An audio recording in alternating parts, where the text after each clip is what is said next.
comment être tranquille en fin du semestre. Bonjour à tous, j'espère que vous allez bien. Aujourd'hui, on va essayer de répondre à cette question. Avant de commencer, on va définir ensemble, c'est quoi être tranquille? Est-ce que c'est regarder la télé sans rien faire? Ben non, c'est absolument pas ça dont je parle. Ce que je voulais dire, c'est de travailler comme d'habitude, mais à un moment, il nous manque pas grand-chose pour arriver à la réussite, et que si on maintient le travail, on va réussir à décoller et avoir des très bons résultats. Pour répondre à cette question, je vais vous raconter une histoire des 3 amis. Ce n'est pas une histoire que j'ai créée, je l'ai pris d'un livre qui s'appelle L'effet cumulé, donc écrit par Darren Hardy. Donc c'est un livre, là il y a beaucoup de notions intéressantes. Si vous voulez, vous pouvez regarder sur internet et même chercher sur YouTube, il y a pas mal de vidéos sur ce livre. Donc voilà, revenons vers nos 3 amis. Donc on peut considérer qu'au début, ce sont des personnages ou des personnes similaires. Voilà, c'est-à-dire l'état initial, on considère c'est la même chose. La première personne décide de ne rien changer dans sa vie. La deuxième personne prend une décision de lire 10 pages tous les jours et réduire un peu la consommation calorique.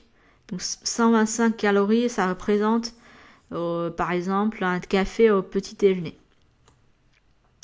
Et la troisième personne, elle a pris la décision d'installer une grande télé dans la cuisine et aussi une mini-bar pour pouvoir faire venir les amis à avoir des moments conviviaux tout le temps. Donc on va voir ce qui se passe. Donc les décisions sont prises. Au bout de 9 mois, pas de changement. Au bout de 15e mois, commence à avoir des changements minimes. Okay, ça commence à aller dans les sens un petit peu dérivés. Et si on prolonge encore le temps, on voit au bout de 31e mois, le changement devient radical. Ok, donc la première personne, elle a décidé de ne rien changer, donc elle reste pareille au bout de à peu près 2 ans et demi, mais elle n'est pas très contente parce qu'elle a dit ouais j'aurais pu faire mieux.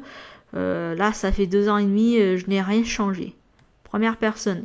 Deuxième personne, donc qui a pris la bonne décision entre guillemets, bah elle est devenue plus heureuse parce que vous imaginez 10 pages tous les jours.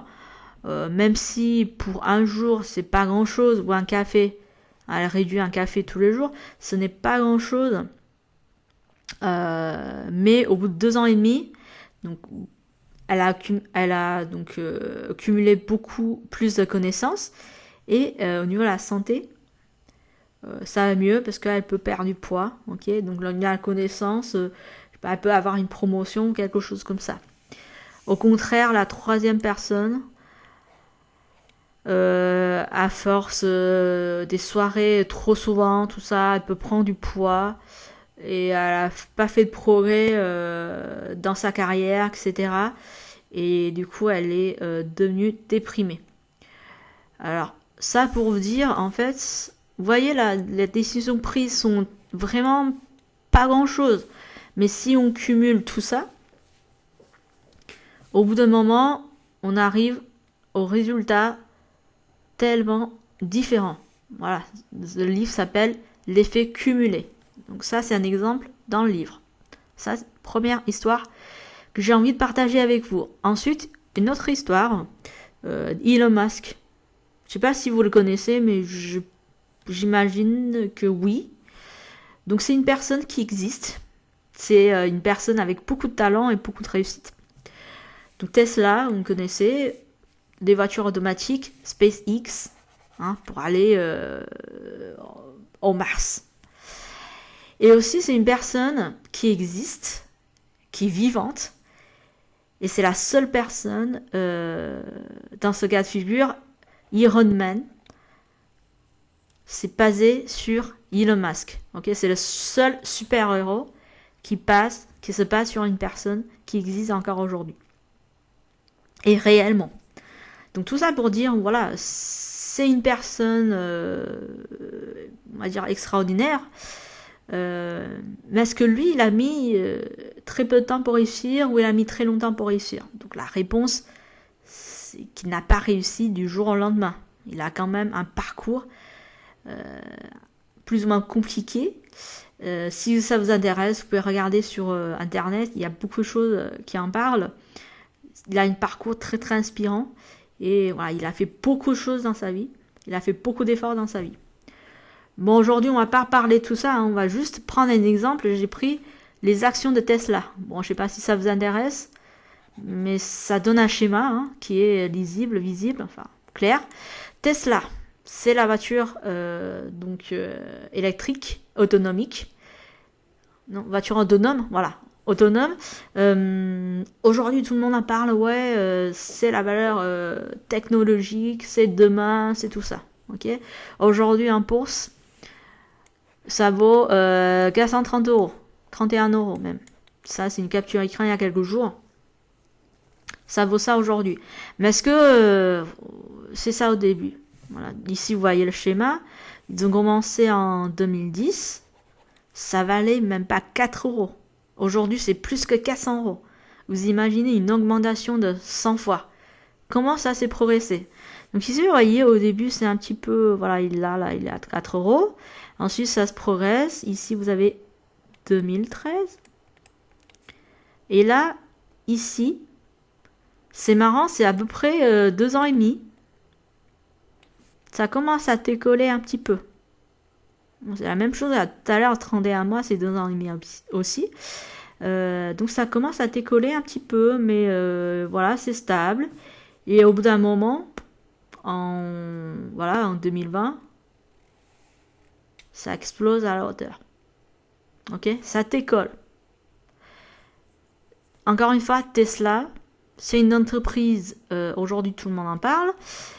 Ils ont mis 10 ans. 2010-2020, ils ont mis 10 ans pour arriver à ce stade. Mais pendant ces 10 ans, ils n'ont jamais arrêté de travailler, ils n'ont jamais arrêté de créer des innovations et de faire les efforts. Ok, donc ça c'est le deuxième exemple que je souhaite vous partager. Mais bon, pourquoi je vous parle de tout ça? Ok, donc là c'est censé être on est censé répondre à la question comment être serein, comment être tranquille en fin de semestre, mais pourquoi je vous parle de tout ça? Parce que je pense qu'il y a des choses qui relient toutes ces histoires. Première chose, c'est que la réussite ne vient pas du jour au lendemain.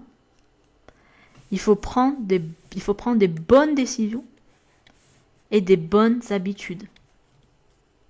D'accord? Il faut faire des choix tout le temps.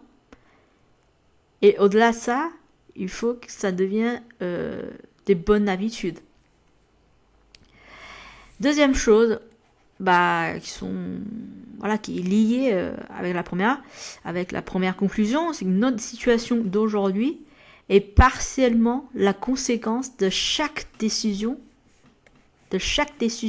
que l'on a prise dans le passé. C'est-à-dire que, par exemple, aujourd'hui, si je suis à l'aise dans mes études, ça veut dire que j'ai bien travaillé dans le passé. C'est pas hier, c'est pas avant-hier, c'est même pas la semaine dernière.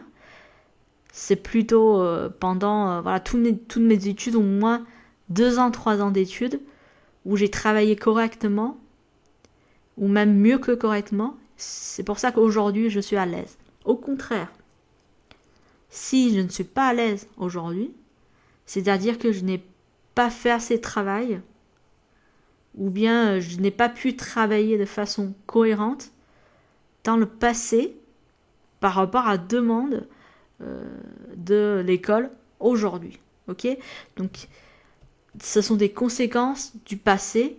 Il est important de savoir que chaque décision contribue justement à cette conséquence.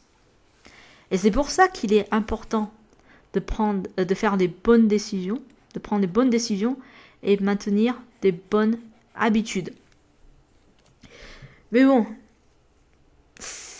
les habitudes, typiquement, c'est facile à dire, mais c'est difficile à faire.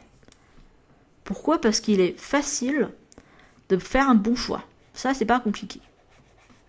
Par exemple, je dis, il faut que je fasse du sport. Demain, je vais aller courir à 7 heures. C'est un bon choix. Je peux le faire. Je pense que la plupart des personnes peuvent le faire. Demain, on sort à 7 heures, on court. Ok? Mais il est difficile de maintenir une bonne habitude. Qu'est-ce que ça veut dire? Si je modifie ce que je viens de dire, je dis, bon, à partir de demain, je vais aller courir à 7 heures tous les matins. Donc ça devient une habitude. Et on sait tous que ça va être beaucoup plus compliqué. Et pourquoi tout ça? On va essayer d'analyser. Premier point, c'est que souvent, quand on prend des décisions, des petites décisions, on fait des petits changements, il y a peu de résultats dans l'immédiat. C'est-à-dire que si demain je vais aller courir, je ne vais pas remarquer un changement au niveau de mon état de santé tout de suite. Ok, donc ça me motive pas autant que ça, parce que si j'ai un résultat dans l'immédiat, donc ça me motive, ça c'est évident, mais malheureusement, quand on fait des décisions, des petits changements, genre, on n'aura pas des résultats dans l'immédiat. Deuxième chose, ça demande dans un premier temps l'autonomie, c'est-à-dire un bon choix. Ça, c'est de l'autonomie, c'est de l'initiative, c'est très bien, donc on peut tous l'avoir. Mais pour garder une bonne habitude, il n'y a personne à côté qui me pose à le faire. Je dois être autonomie tout le temps, ok? Je dois me motiver tout le temps. Et ça sollicite l'autodiscipline. L'autonomie, on va dire, c'est pas compliqué, mais l'autodiscipline, ça c'est quelque chose qui demande pas mal d'efforts.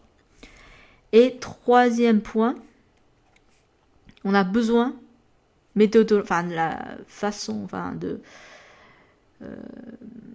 niveau de la méthodologie, on a besoin de définir un objectif approprié. Ça veut dire quoi? Ça veut dire il faut pas que ça soit trop difficile, pas trop difficile, il faut que ça soit accessible. Alors justement, je peux pas définir un objectif, à chaque fois j'y pense, ça me démotive parce que c'est trop compliqué. Donc là, il n'y aura pas de sens. Et non plus trop facile, donc pas trop bas. Ok? Si je fais ça, ça devient un geste. C'est pas vraiment, ça demande pas vraiment une action, un changement, une habitude, ça demande pas forcément, c'est trop facile, j'aurais pas de motivation. Donc si je prends le modèle escalier que j'aime bien, vous savez, dans les études, c'est souvent ça. Vous avez un objectif qui est en haut, qui est là. Vous voulez arriver ici. Ok? Donc l'idée, c'est pas de faire un saut, de là à là. Ça va être trop compliqué. Hein. Vous regardez ça, waouh, il faut que je fasse autant de marche. Non, c'est pas ça l'idée. Vous partez toujours d'ici. Vous faites un petit pas, un deuxième, un troisième, un quatrième. Admettons, ça c'est le fin de semestre. Vous y arrivez, parce qu'à chaque fois c'est accessible, c'est motivant. Et quand vous allez y arriver, vous regardez vers le pas, vous allez vous dire, waouh, j'ai fait tout ça. C'est incroyable. Mais à chaque fois, j'ai des objectifs appropriés. Je peux y arriver et je mets à jour mes objectifs régulièrement pour pouvoir avancer dans mon parcours. Mais bon, je comprends tout ça, mais parfois, je suis obligée de faire des choix. Parce que d'un côté, il y a les soirées, ou autre chose, ou des siestes, que j'aime bien. Et de l'autre côté, il y a les études. Bon, je ne déteste pas, mais moyen. Mais je sais que je vais relire mes cours, ça va promouvoir mon objectif qui est, donc dans notre cas, de réussir mon semestre et mon année. Donc ça va promouvoir mon objectif, alors que les soirées, c'est souvent pas le cas. Je fais une soirée, donc j'aurai pas le temps de réviser en même temps. Ok? Donc dans ce cas-là, qu'est-ce que je fais? Je suis pas une machine. Je vais pas m'obliger de faire entre guillemets le bon choix tout le temps, mais je peux très bien. Il y a des méthodes qui existent. Donc ce que je vous propose, c'est le principe des 20-80. Alors qu'est-ce que c'est? C'est dans 20% des temps, je fais les choses qui me plaisent et qui ne va pas forcément dans le sens de mes objectifs. Et dans 80% des temps, je vais rester discipliné et faire le bon choix, entre guillemets. Hein. Donc ça permet donc de rester sur la bonne voie dans l'ensemble, mais vous vous donnez aussi un temps pour se détendre. C'est aussi important de garder une motivation. Okay, quand on se détend régulièrement, on se motive, sinon on sera trop tendu et on ne serait pas efficace. Voilà tout ce que j'ai envie de partager avec vous aujourd'hui. Et maintenant, si on repose la question, comment être tranquille en fin du semestre, est-ce que vous avez la réponse ?